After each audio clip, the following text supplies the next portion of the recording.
윤석열 대통령이 미국에 갑니다. 국민들이 걱정이 아주 많습니다. 전쟁이 날까 두렵다라고 하는 이야기가 많습니다.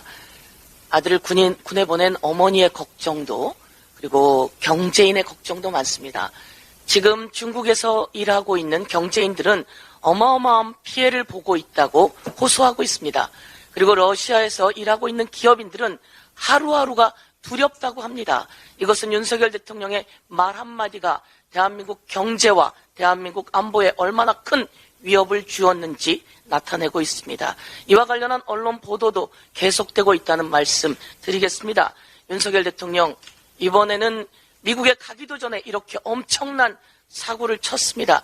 대한민국이 대통령 때문에 이렇게 고생을 하고 경제적으로 안보적으로 위험에 처해야 된다는 것이 통탄스럽습니다. 윤석열 대통령 이번에 미국에 가면 도청에 대해서 강력히 항의하고 재발방지 대책 받아와야 합니다. 그런데 이럴 생각이 전혀 없는 것 같아 걱정입니다.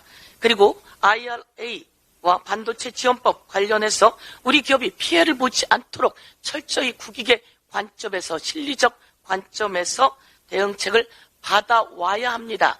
이래서 정상회담 하러 가는 것입니다. 지켜보도록 하겠습니다. 그리고 세 번째로는 살상무기 지원 불가 원칙 천명해야 합니다. 그래서 안보 불안 해소해야 합니다. 전쟁의 위기 만들어내서는 안 됩니다. 대통령이 그런 말 한마디, 그리고 그 외교 하나가 대한민국을 위기에 빠뜨리고 있는 것에 대해서 온 국민이 지켜보고 경고하고 있다는 말씀 꼭 전하겠습니다. 김기현 당대표가 더불어민주당에서 이런저런 이야기를 하는데요. 스스로를 되돌아보기 바라겠습니다. 김현아 의원인가요? 고양시에서 공천을 미끼로 돈 봉투가 주고 갔다라고 하는 보도가 나오고 있습니다. 그리고 돈을 요구하는 내용이 녹음이 된 녹취가 있다고 한다고 합니다. 경찰이 수사를 했고 조만간 검찰로 보낸다고 하는데 아무래도 이상합니다. 왜 이런 내용이 1년 전부터 있었는데 이 녹취는 언론에 보도가 안 되는 거죠?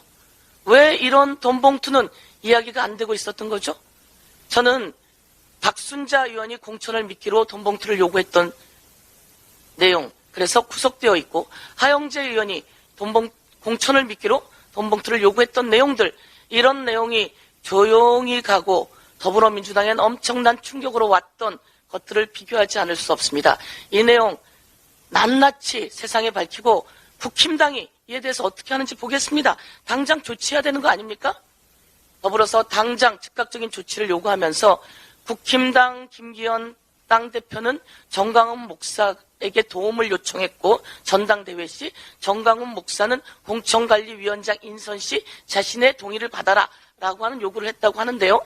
이 둘 간에 또 다른 어떤 거래가 있었는지, 이 거래도 저는 옳지 않습니다. 또 다른 어떤 거래가 있었는지 이 부분에 대해서도 철저하게 수사가 이루어져야 된다, 이렇게 요구하겠습니다. 이상입니다.